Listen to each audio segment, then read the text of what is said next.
Hi, welcome to Prayers Radio Conversations. I'm your host, Rich Jarvis. This is my co-host, John Waterhouse. This show is only about prayer. Ernest Holmes, which we call spiritual mind treatment in this philosophy. You got it, John. Hello, everybody, and thank you so much for being with us today. We are going to have an excellent conversation because we have a true icon in our Science of Mind movement. We are blessed to have Dr. Petra Weldes with us today. She, as many of you probably know, was senior minister at the church in our center in Dallas, and led that community for many years. She's been an ordained minister for 42 years and has done extraordinary work as not only the leader of her community, but as a true leader in our entire movement. So we're blessed to have you with us today, Petra. Thank you so much for being with us. And I would like you to open us and begin with a spiritual mind treatment, if you would, please. Oh, absolutely. And thank you, Rich and John, for inviting me. This is one of my favorite topics. So let's just take a moment. Take a moment, take a breath. That breath, which is such a beautiful metaphor for the infinite giving and receiving of life itself. An infinite life. That one life that is in, through, around, and behind, and beneath, and all of all life, and so much more. Present as close as the breath. Each one of us a part of that one life. And in this moment, I simply affirm and declare that with Rich and John and myself here in this time together, that it moves effortlessly and slowly and quickly and all the ways in between, guided by divine wisdom, informed by infinite intelligence, moving through the individualized expressions that each one of us is, filled with joy and laughter, filled with depth and growth, and inviting each person who's listening to open their hearts and their minds to everything that is here, to any possibility or opening that is present, knowing that it is the infinite love whispering truth to each one of us. So I call this time good. I call it blessed. I release it into that infinite law, knowing it is already done. And so it is. So it is. So it is. Wow. I love a good prayer. Hey, you have a website which is petraweldes.com, and I'm going to spell it for our people that are listening in audio. PetraWeldes.com, correct? Yes, and it's pronounced Petra. Petra See? Weldes. Petra Weldes. It's all good. Yeah, I know. It's all right. One of the things we did in the green room was we talked about language, and one of the interesting things is we said, okay, how do you say this in English, and how do you say it in Deutsch? It was fun. So, anyways, let me also point out that she has a couple of books. Also, would you like to tell us about those?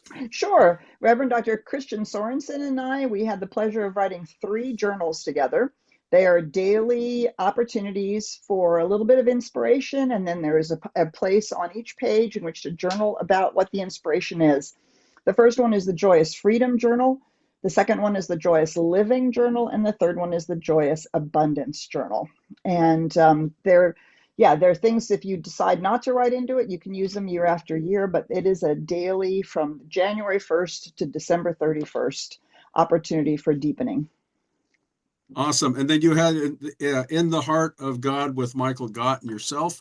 Yes, we did a meditation CD together, which is really wonderful. And there are meditations. The first one starts out at 5 minutes. The last one is, I think, 35 minutes.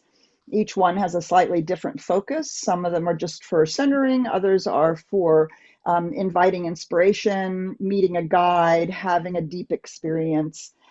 So that you can kind of pick and choose what you would like to be guided in any particular moment. And then It has a song on it that we wrote together, a chant.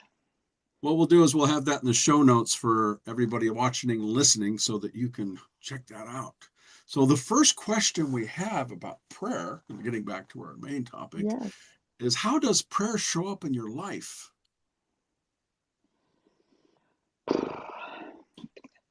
I use prayer all the time. I use spiritual mind treatment all the time. So I do treatment when I feel challenged by something in particular. Um, well, first of all, I have three prayer partners, and I meet with them every week. So that provides us an opportunity for us to do treatment for each other.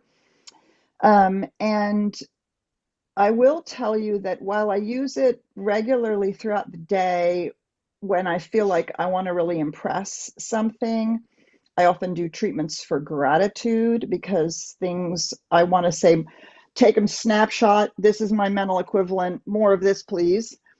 But the truth is, the time that I reach for it the most is 3 o'clock in the morning. Mm.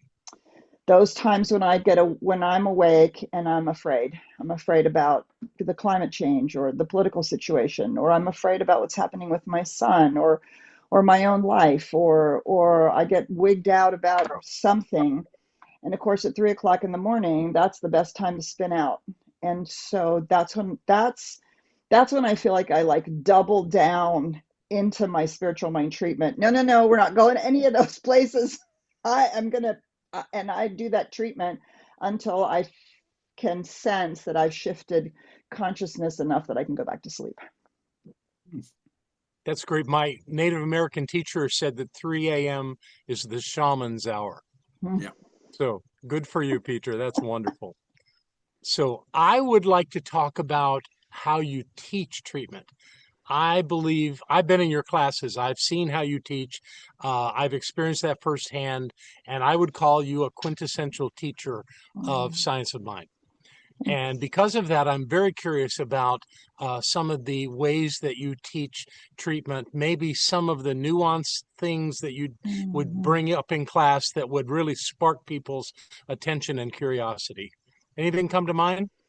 Oh yeah, about 7 things all at once. Oh man, that's a big giant question. Go for it. So number one, I think that we misunderstand the idea that there are steps, like it's a formula. And it's all about building consciousness. And so each step I actually teach as a stage of consciousness that they're designed over the years of Ernest Holmes's work and the time that he worked with the education department in what became the United Church of Religious Science, and they tried to figure out what actually was he doing and what actually does work, right? This idea that if you take an affirmation, it sort of sits there in the middle of nothing, and you can affirm I'm abundant, but it's hard to necessarily maybe believe that. And what we know is we say, change your thinking, change your life. But it's really, the truth is, change your thinking, which changes your belief. And it is change your belief and you change your life. Yes. So spiritual mind treatment are the stages that allow you to give spiritual legs to an affirmative statement of spiritual truth. So the idea that you're building like a scaffolding, well, if this is true about the infinite life, and I'm actually a part of it, right? That's like the first stage of the infinite life. I'm actually a part of it, and whatever else, whoever I'm treating for, or whatever the situation is, also a part of it, stage 2. Now, when I do my affirmation, I'm abundant, I'm healthy, I'm getting my PhD and it's going wonderfully, whatever it is, I have more peace in my life. That affirmation is embedded in this concretized spiritual truth. And now, when I say those words, they're not just floating in space. And then I speak about that. Right, and I love Mary Morrissey. She does this fabulous exercise in her prosperity teachings, and she says, pretend it's a year later, turn around and tell your friend how amazing it is that you've demonstrated whatever XYZ, right? And so essentially, that's what we're doing in our third stage of the spiritual mind treatment. And if you think about, if you think about quantum physics and this idea that it's the observer eye that decides, right? The double slit experiment, it's the observer eye that changes it. So in our third stage of spiritual mind treatment, we're actually observing a new reality. We're literally observing it into being. And I think of it as playing with the Play-Doh of the creative medium, or the soul stuff, as Holmes calls it. We're observing it into a new shape. And we do that I teach that we do that until the final place of resting at the end of the third stages. Well, of course that's true. Of course that's true. Because I'm a part of the one. And the one, it is always true for the one, right? So I also remind people that it's not necessarily this purely linear process. Sometimes for me, if I'm really having to work with it, I feel like it's the infinity symbol. I start with stage one. I start with what's true about the infinite nature of reality, and then I'm a part of it, and then that must be true then about the nature of my experience. And I can say that because I'm a part of the one, which reminds me, oh, this is the truth about the one. And sometimes I'm in that process because what I'm doing is I'm standing in the conviction that my spiritual truth is true, and it must manifest because I understand that I'm using the creative process.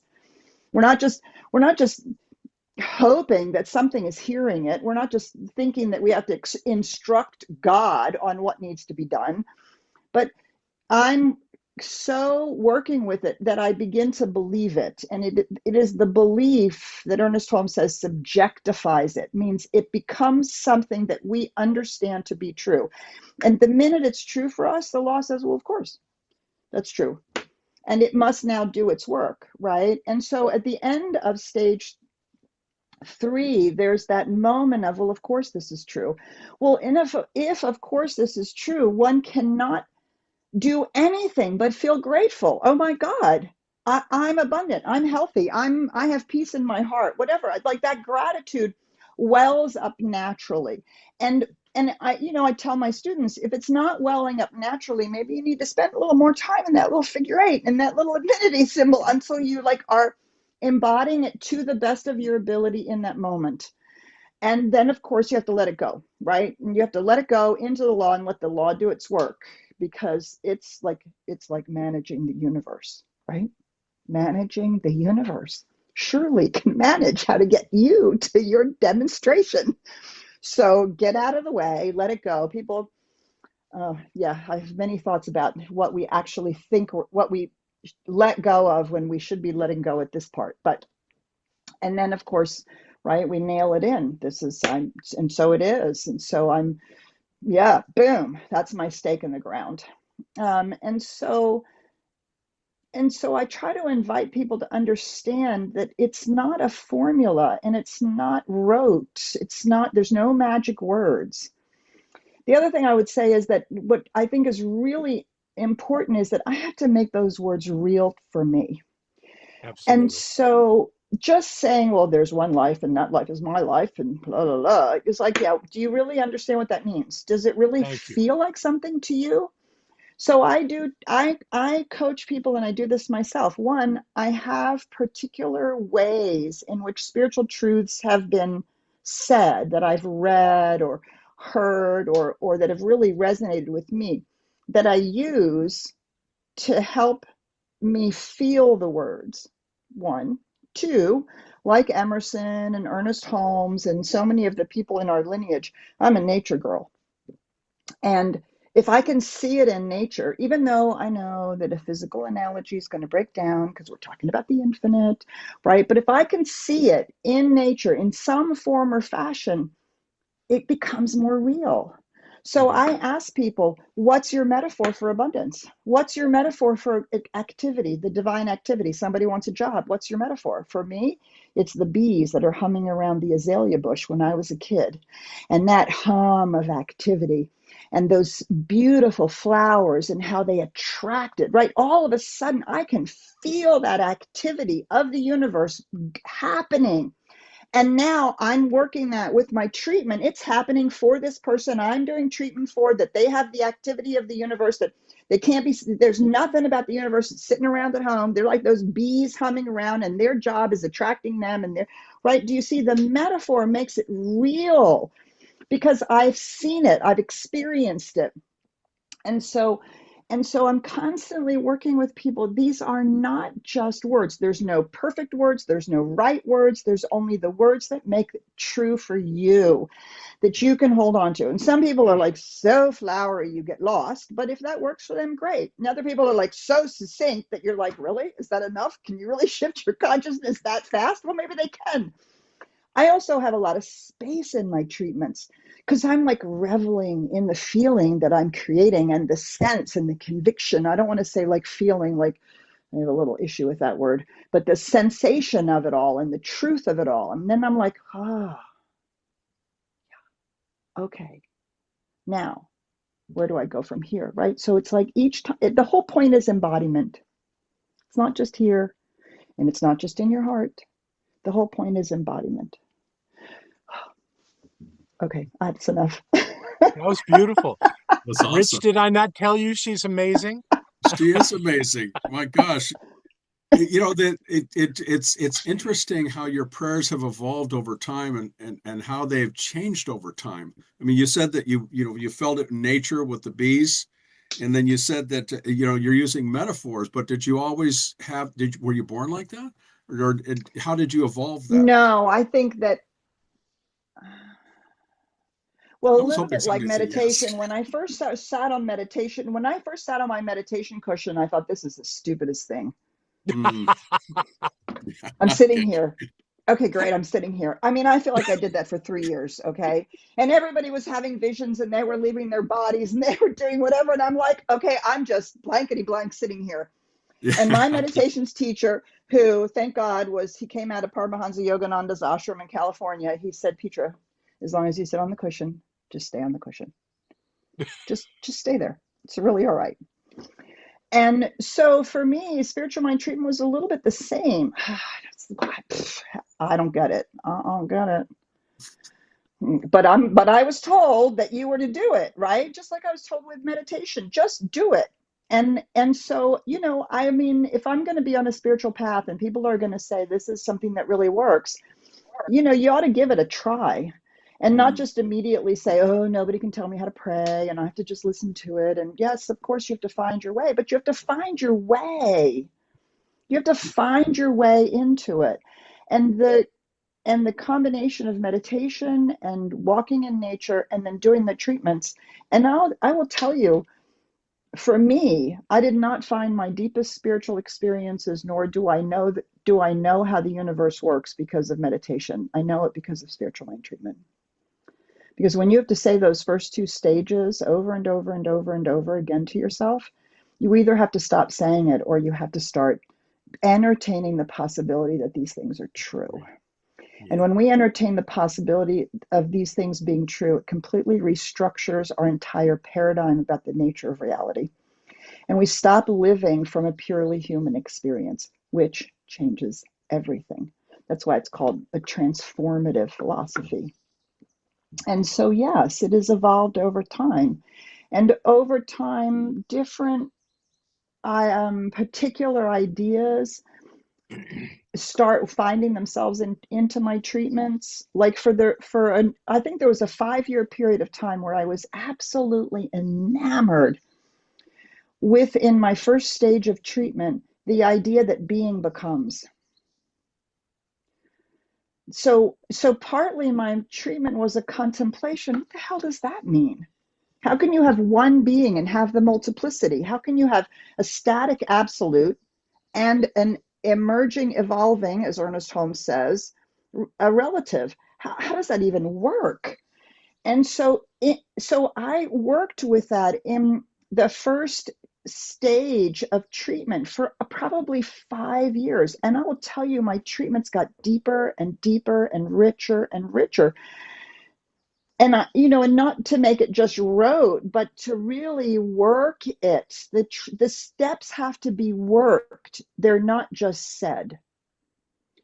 And so in the working of it, spiritual mind treatment is my number one spiritual practice. And now it's the basis of my own personal spirituality and my experience of the nature of reality.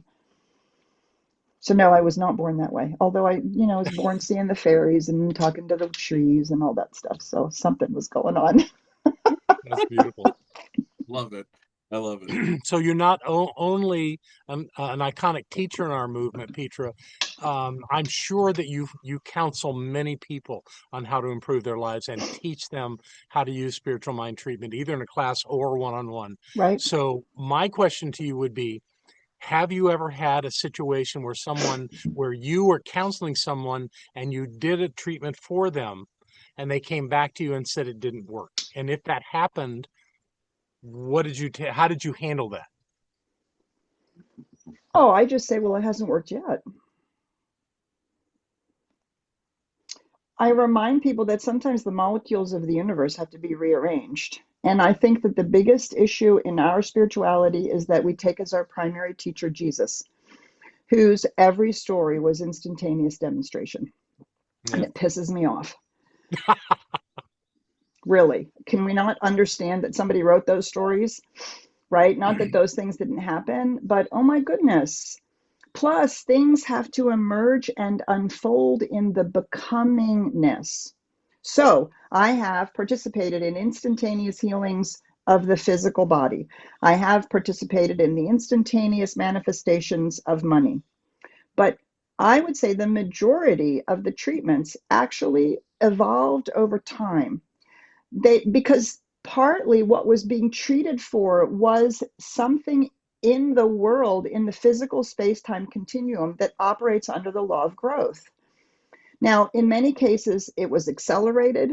In most cases, it was mind-bogglingly better than what was expected, and more effortless and coming together in ways that were miraculous.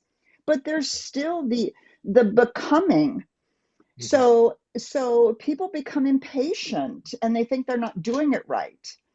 Now, the other side of that coin is I also coach people,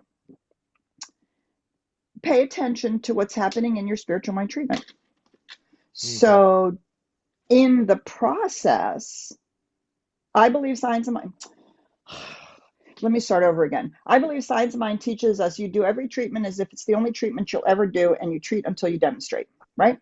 So every treatment comes to completion. But I can also feel and hear, not during my treatment, the yeah, but, or after my treatment, well, I hope it works. Well, yeah, but, or I might sense that later in the day or the following week, right? And then what I say to people is, so what's happening is you're cleaning out and clearing out the veil of illusion, the false beliefs.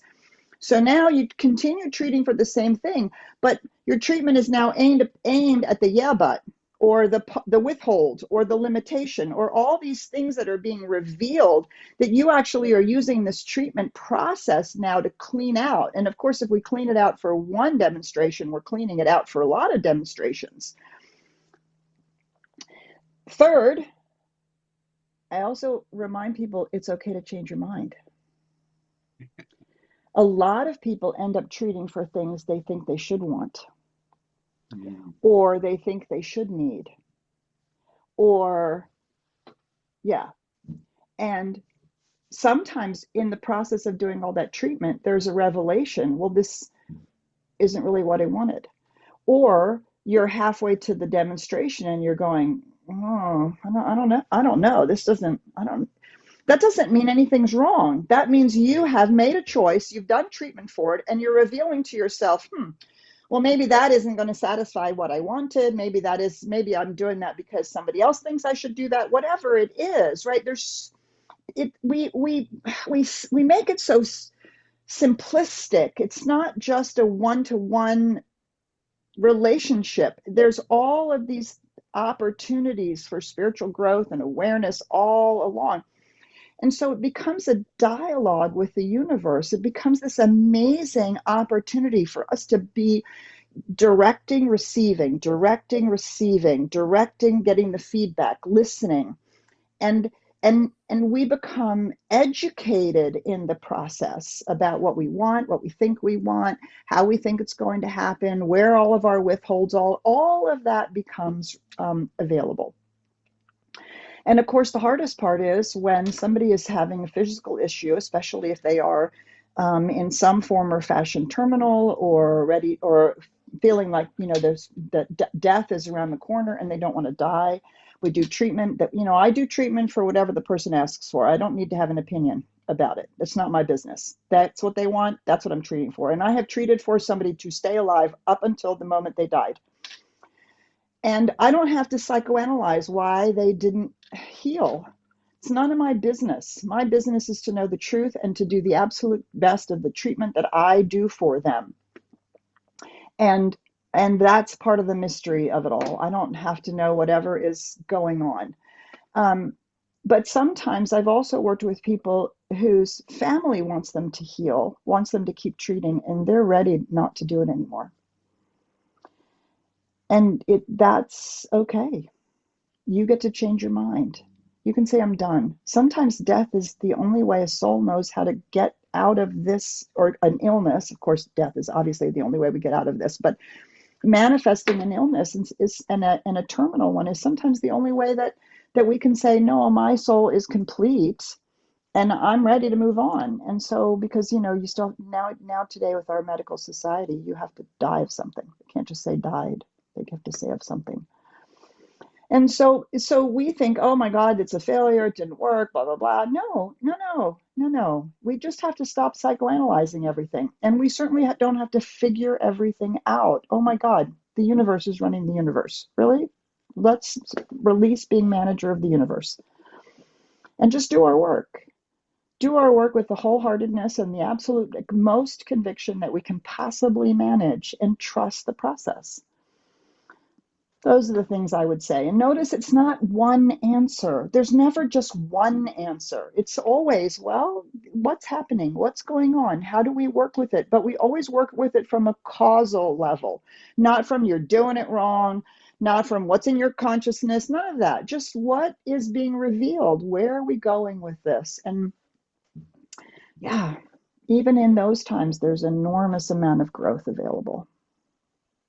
You That's answered beautiful. about it was That's beautiful. great. Just one other thought about that as you were speaking, Petra. I was reminded of the question that used to be, I don't know if it still is, on the practitioner exam, the final exam, that says the treatment worked, the patient died. Explain. And what you just offered was brilliant. So thank you. Yeah, thanks. It was well done. Hey, the human side of you. I mean, you talk about the daily thing where you're talking to people and doing stuff, but how does Petra go and adjust and ground for her day and prep her day? How do you do that? How do you start your day? Do you just say, "Oh yeah, it's my day and I'm here and let's go"? Pretty much. Pretty Moving much. on. No, but so I did meditate. I had a meditation teacher, and I did 3 hours of meditation every day for years. Oh my God. And I have had a 40-year spiritual mind treatment practice. My meditation is my life. So I ground myself when I feel ungrounded. I wake up feeling grounded. I wake up feeling centered. I wake up feeling ready for my day. I know I have all the tools in my toolkit. So the thing that I do is I sit with my wife and I have a cup of coffee. I don't pick up my phone. I don't talk about the news. I don't get on Facebook. I don't do anything to distract myself, but to be present in my own life. Period. That's spiritual practice. Yeah. That is spiritual practice. It and is. and I miss it when I don't have it. Oh, yeah. And when Karen is traveling, I sit and I have that cup of coffee on my own. And I look out the window everywhere I live. I have trees. I look at the window. I look out the window. I watch the weather, and I seek only to be present. Because I don't believe it's about transcending this life. I don't believe we're trying to get away from anything. I don't believe we're trying to get out of anything. I believe what we are doing is bringing heaven on earth. Right? And so to be present is my spiritual practice. And it is my spiritual practice every moment of every day. Even when I don't want to be present, even when I go completely unconscious and I have to drag myself back to being present. So, yeah, so my years of meditation and years of spiritual mind treatment, to me, every day is that, to the best of my ability. But we're at the 5-minute mark, and we're going to shotgun the rest of the questions. John, you got the next okay. one. I'm sorry. Oh, no, don't be sorry. This has been brilliant. It is awesome. Oh, no. You're fabulous. It's not about the questions we ask. It's about what you say. Okay. And what you've been saying is brilliant. Oh, yeah. Okay, shotgun the questions and I'll shotgun the answers. Go. All right, I'll give you one real quick. Prayer specifics. Do you use 3-step, 5-step, 7-step, 9-step, or I use the 4 and the 5-step. When I'm doing an argumentative treatment, I do a 4-step treatment, which I love and adore and think is fabulous. And when I'm doing when I feel very much into what I'm treating for, then I use the 5-step, because that's the realization treatment, right? And Ernest Holmes uses the 4-step for the mental treatment and the 5-step for the spiritual treatment.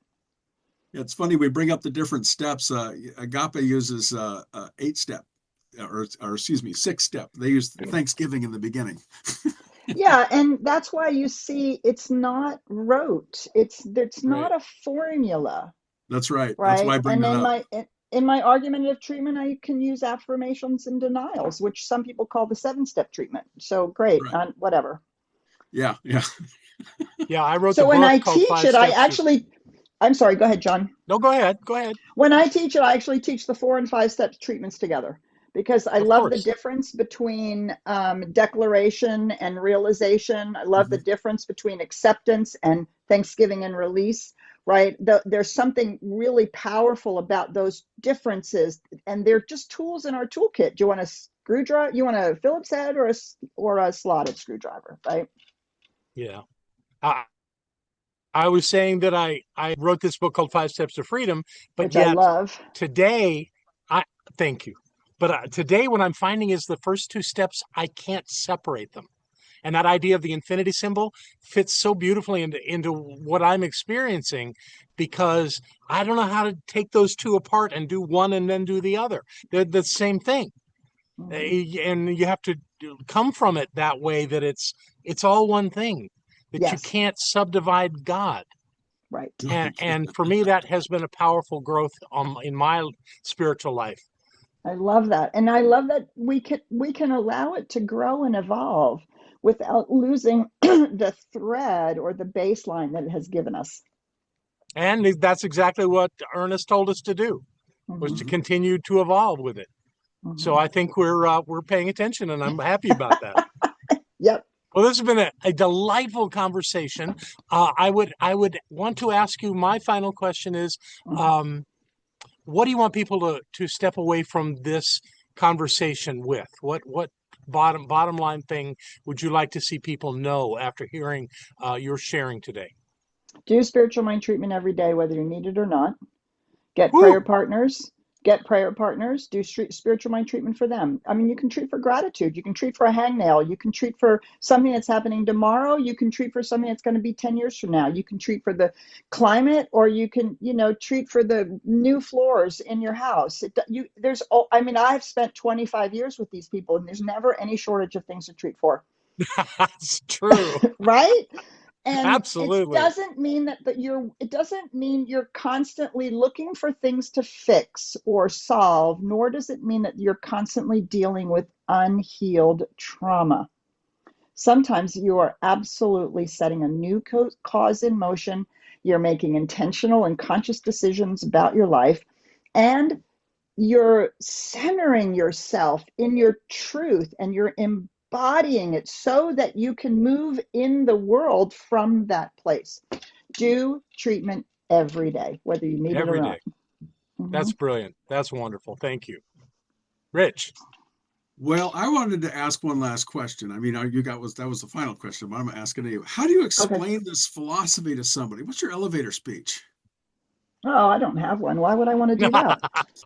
I think that's silly. I don't know. I've never heard a Buddhist give an elevator speech. I've never heard a Buddhist be worried about their jargon or their language or any of that nonsense. Somebody's really interested. Usually, what I do is ask them first of all, do they know? Have they ever heard of the idea that there is a way in which we can engage with the universe that allows us to co-create our lives? And many people, way more people today than 40 years ago, can answer that question yes.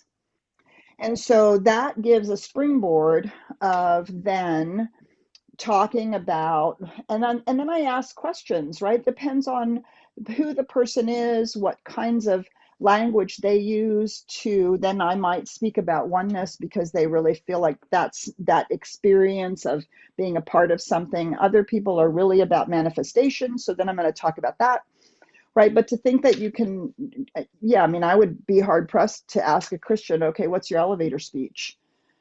So I just think that whole thing is nonsense. And how are you going to share it with somebody who's new? Well, you're going to share it with them. And if they're interested, they're going to ask questions. And not to be afraid of our own language. There's no religion that doesn't have its own language, and nobody else seems to apologize for it. Why should we? Which is why I will tell you, I never use the word prayer. How about We that? do That, we do that spiritual mind treatment. We don't do prayer. We do spiritual mind treatment. We are treating our consciousness. It's like, and that's what we're doing. And so it's a treatment for our consciousness, because prayer gets that high. Don't even get me started. Well, spirit will answer it. Well, spirit will know. Well, I'm waiting for spirit to guide me. Okay, that's really? dualistic. Have you forgotten what we teach? Oh my goodness. No, no, no, no, no, no. So don't even get me started there. So I say we do spiritual mind treatment. It's our form of prayer but the Buddhists don't do prayers as we know in the West either. They do chants. Mhm. So could we just get over having an inferiority complex? Just let's be proud of ourselves. I Well love said. spiritual mind treatment. That's Wonderful. great. That's what very well said. And for those that are watching us, maybe those that watch us regularly, I'm not where I normally am. I'm normally in North Carolina. I'm normally on Miami Beach, where from my home where I record this. But I'm in North Carolina this week, experiencing some wonderful things with a unity community up here. Yay. And our guest, Dr. Petra, is coming from her home in New Hampshire. How exciting is That's that? my cabin right there. That's beautiful. So thank you so much for being with us today. This has been a delightful conversation. And I'll hand it back to you, Rich. Well, All thank you right. for asking me, really, both of you. I just really appreciate it. And I just so appreciate that you're doing a podcast on spiritual mind treatment. I love it. Yay. Well, you can connect with both John and Petra inside of the show notes. So there's all sorts of information in there, even links to the places where you can get those books and those meditation CDs. So would you mind John's praying book us is out? great too. Oh yeah, well which one? Well, the spiritual mind treatment book. Yeah. So if you pray us out, if you would please. Yes. And Rich, what about you? Where can they find you? Oh, I do that at the end of the show. Oh, okay, okay, okay. All right. All right, all right. All right, so let's just take a moment. Let's just let all the words go. Just let all the words go.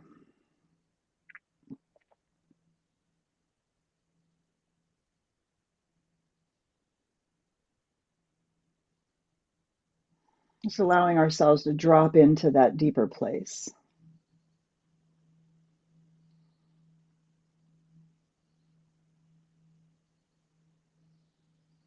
What an extraordinary thing it is to sense and feel and know that life is everywhere, infinite, from the most unknown black hole to the tiniest subatomic particle, to the hummingbirds at my bird feeder, to the leaves on the trees, everywhere.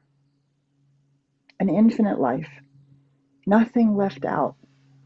And that infinite life is forever pouring itself into creation. Being is forever becoming. The one absolute life seeks to express itself. The impulse to create is so that this life can express itself. We call that love. Nothing withheld. Nothing withheld. Everything that is needed for life to grow and flourish is forever being poured into creation. So that the infinite, so that consciousness can reveal itself to itself. And it does through every aspect of creation. It reveals order in the stars and flow in the rivers and abundance in the number of leaves on the trees, and all of its qualities are forever being expressed in the Sermon in the Stones.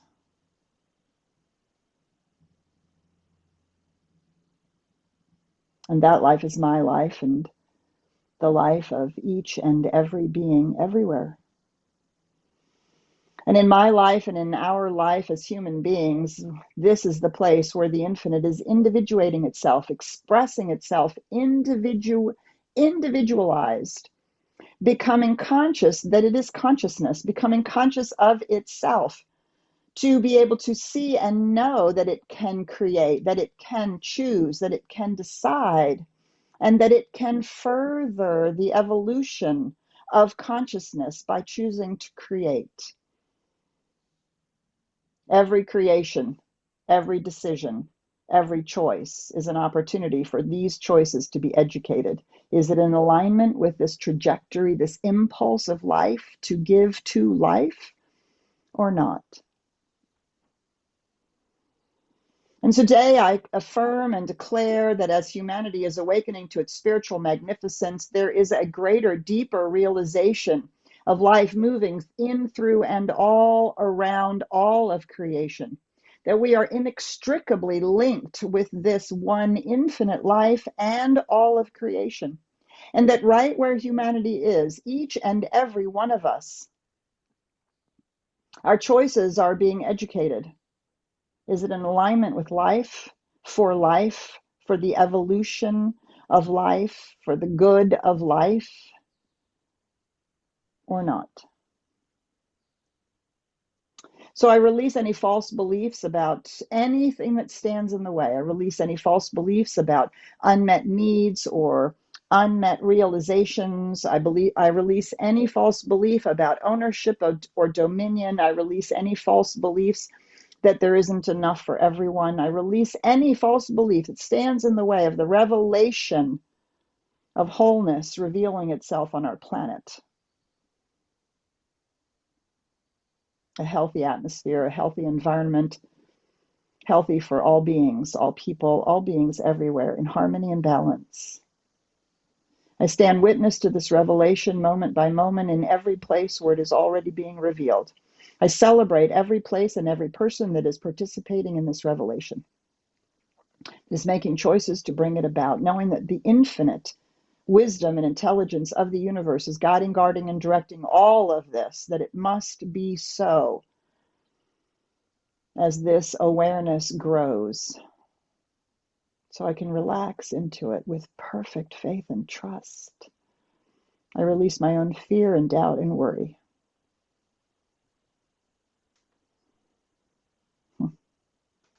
So we do. So I let it be, I let it go, and so it is. So it is. That was wonderful.